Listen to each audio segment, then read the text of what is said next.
welcome to the Com 110 mini lesson series. First, I would like to open up with a little bit of a joke. So, what if Aristotle and Chipotle, the pronunciations were switched? So, I'd like you to think about that a little bit. That is a little joke that I was told at the beginning of my master's career. Kind of funny. So, today I'm going to talk a little bit about the 3 artistic proofs, which are in chapter 10 of the Speaker's Primer. So, to start off, the 3 artistic proofs are ethos, pathos, and logos. So that's known as the rhetorical triangle. So Aristotle's rhetorical triangle.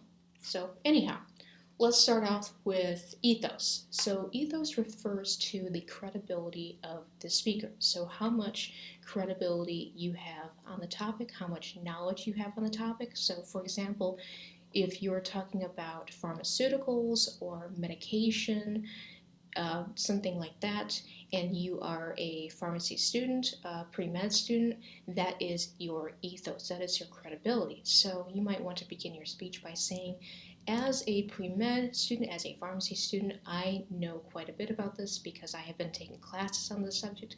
So in that case, that is your ethos over here. So that is your ethos as the speaker.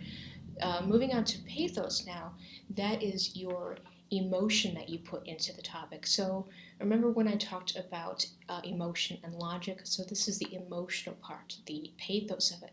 So this is the kind of emotion that you want the audience to eventually feel.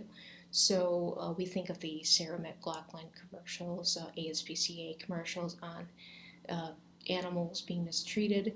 The commercials eventually want you to feel bad for the animals. So that is the pathos. But perhaps you don't want the audience to necessarily feel bad. So at the beginning of the video, I introduced the what if Aristotle was pronounced like Chipotle. So Aristotle and Chipotle.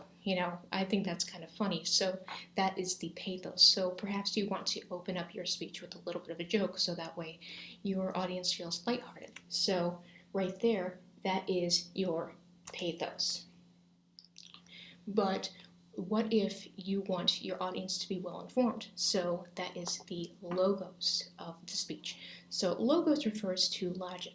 So logic is well backed up by facts, figures, statistics. So going back to the pharmacy or pre-med student approach, what if you were backing it up by bunches of statistics that you learned in class or perhaps things that you looked up on the internet?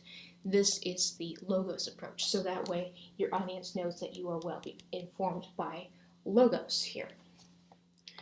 That way not only is the emotional appeal, but you are backed up by your credibility, so your ethos, you're backed up by emotion, and you're backed up by logos, your logic. So this has been the mini lesson series on Aristotle's rhetorical triangle in chapter 10 of the Speaker's Primer. Thank you.